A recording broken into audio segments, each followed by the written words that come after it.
La Terre s'est formée il y a plus de 4,5 milliards d'années. Plus personne à notre époque ne peut affirmer que la Terre a été créée en seulement 6 jours et que la Terre est plate. La science démontre parfaitement que cela est impossible. La vie n'est pas apparue par magie, comme ça sur Terre. Ça aussi, la science le confirme. L'homme ne peut pas être créé à partir de poussière. Pour que la vie puisse se développer, il faut, entre autres, un minimum de cellules, d'acides aminés qui se regroupent entre eux. L'homme est apparu sur Terre, après une très longue évolution qui a duré des millions d'années. La vie est apparue sur Terre parce qu'à la base, il y a un créateur qui en a décidé ainsi. La vie ne peut pas se développer par elle-même comme les scientifiques le pensent. Mais le créateur n'est pas du tout la même chose, la même conception que les dieux des religions. Le créateur est avant tout une pure énergie, vivante, intelligente et pensante, qui se trouve partout dans l'infini. Cette pure énergie a tout créé dans tous les domaines, les univers et tous les règnes végétaux, animaux et humains. Comme je l'ai déjà dit dans mes autres vidéos, l'homme est sur Terre pour faire son cycle d'évolution humaine. La Terre est l'école de l'esprit. L'esprit est la matrice qui enveloppe chaque créature vivante et qui est reliée à un créateur d'esprit, qui lui-même la source. Pour avoir plus de précision sur ce qu'est l'esprit, je vous invite à aller regarder la vidéo sur les secrets de l'esprit et sur les créateurs d'esprit.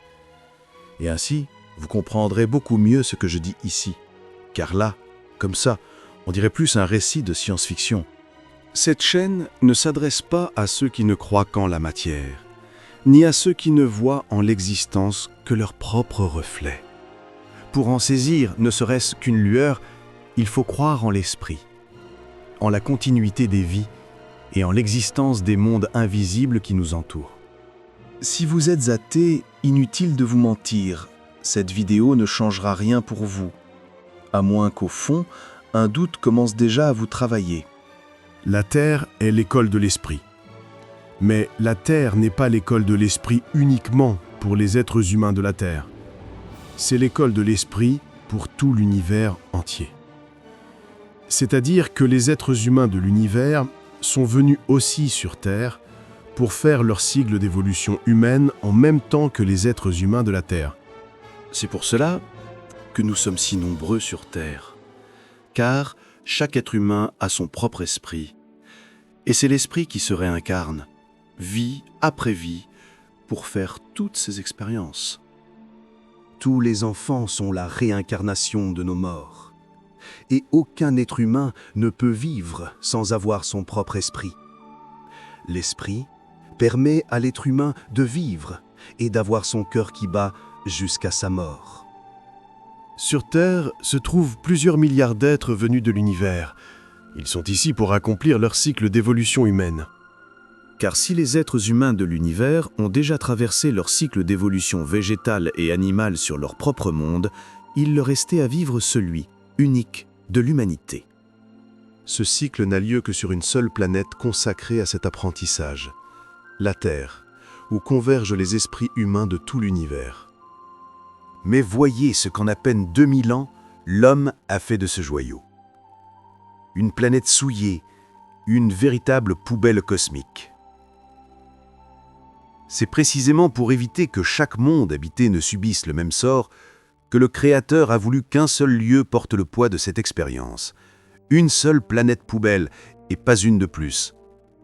Après avoir achevé leur cycle d'évolution dans le règne animal, les êtres humains de l'univers, à la différence de ceux de la Terre, reçurent, dès leur passage au stade équivalent à celui de Cro-Magnon, les pouvoirs de la pensée créatrice. Grâce à cette force divine, ils purent transformer leur corps à volonté, transcender la matière et devenir des êtres de lumière, des hommes-dieux et des déesses. Ainsi, les êtres humains de l'univers vivent désormais dans l'éternité, porteurs d'une existence infinie et d'une conscience créatrice sans limite. C'est pour cela qu'ils ont dû venir sur Terre faire leur cycle d'évolution humaine. Et ils sont venus sur Terre par transfert d'esprit de planète à planète par le biais de la réincarnation. Aucun être de l'univers n'est venu sur Terre avec leur vaisseau. Le Créateur est bien plus subtil que cela. Ils sont venus sur Terre quand l'homme avait atteint le stade d'Homo sapiens, et ils sont venus progressivement aux environs de moins 12 000 ans, au tout début de l'Holocène. Jésus portait en lui l'esprit d'un être venu de l'univers. Sa mission, en son temps, fut de poser les fondations de ce qui deviendrait la future religion chrétienne. Pour accomplir cette œuvre, il reçut une parcelle du pouvoir de la pensée créatrice, juste assez pour manifester quelques miracles, comme la multiplication du pain et des poissons. Mais l'esprit de Jésus ne naquit pas en cette époque. Il marchait déjà sur la terre depuis plus de 10 000 ans, s'incarnant à maintes reprises avant de prendre le nom de Jésus. Et même après sa mort, son esprit poursuivit ce cycle d'incarnation, poursuivant son évolution à travers l'expérience humaine. Car l'esprit de Jésus est toujours présent sur terre, et ne regagnera sa planète d'origine qu'à la fin des temps, lorsque son œuvre ici-bas sera pleinement accomplie. Toutes les religions ne sont en vérité qu'une vaste expérience terrestre destinée à éveiller l'homme. À travers elle, le Créateur guide silencieusement l'humanité, la préparant à l'aube d'un grand renouveau, la fin des temps. Alors, chaque être humain recevra le don sacré de la pensée créatrice, ce pouvoir divin, par lequel la conscience façonne la matière. Et grâce à ce pouvoir, chacun pourra se revêtir d'un nouveau corps, un corps de lumière, éternel et pur, reflet de l'esprit devenu créateur.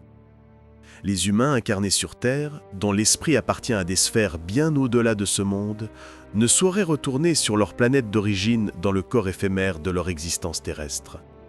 Ils devront reprendre la forme authentique qui fut la leur avant leur descente ici-bas. Et c'est là que réside le véritable sens de ces paroles. Recevez le corps du Christ. Cela signifie recevoir, à la fin des temps, son corps véritable, celui de lumière et de puissance créatrice, lorsque l'homme aura retrouvé le pouvoir de la pensée créatrice. Voyageur immatériel, le Créateur danse au sein de l'éther, répandant la vie comme une brise étoilée. Il ne s'attache à aucune progéniture, car il est la genèse de tous les règnes, l'origine de chaque souffle et de chaque forme.